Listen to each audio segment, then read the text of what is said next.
क्या चल रहा है इस देश में यार, मतलब हद हो गई अब तो। आज दिल्ली की सड़कों पर जो हुआ उसे देखकर किसी भी आम इंसान का खून खौल उठेगा। जो छात्र, जो युवा कल इस देश का भविष्य बनने वाला है, आज उन्हें दिल्ली के सड़कों पर जानवरों की तरफ पीटा जा रहा है। क्यों? क्योंकि वे अपने हक के लिए आवाज उठा रहे थे, क्योंकि वे पेपर लीक के खिलाफ इंसाफ मांग रहे थे। सीजेपी के बैनर तले हजारों छात्र पार्लियामेंट मार्च के लिए निकले।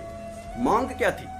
सिर्फ इतनी कि नीट परीक्षा में जो धांधली हुई, जो पेपर लीक हुआ, उस पर जवाब दो। शिक्षा मंत्री का इस्तीफा मांग रहे थे ये, लेकिन बदले में सरकार और पुलिस ने उन्हें क्या दिया?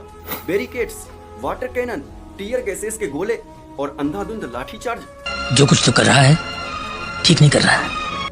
सड़कों पर जो खून बह रहे हैं, कपड़े फट चुके हैं, छात्रों को घसीट घसीट कर बसों में भरा जा रहा है।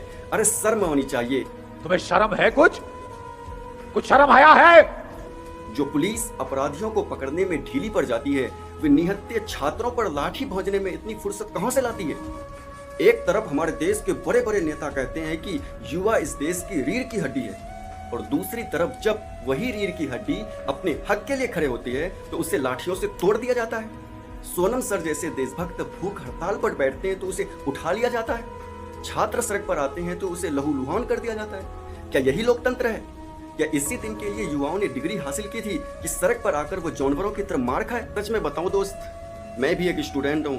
मैं जब से वो देख रहा हूँ ना जंतर मंतर पर ये सब जो हो रहा है, मुझे पढ़ने का मन नहीं करता। मुझे लगता है कि अब तो मेरा भी एग्जाम फेयर नहीं होगा।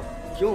कि हमारा देश का एजुकेशन सिस्टम पूरी तरह से भ्रष्ट हो गया है। एक आम हिंदुस्तानी की हैसियत से पूछ रहा हूँ कि कब तक पेपर लीक होते रहेंगे? कब तक हमारे युवा यूं ही सड़कों पर पीटता रहेगा? अगर आज आप इन छात्रों के साथ खड़े नहीं हुए तो कल आपका भी नंबर आएगा।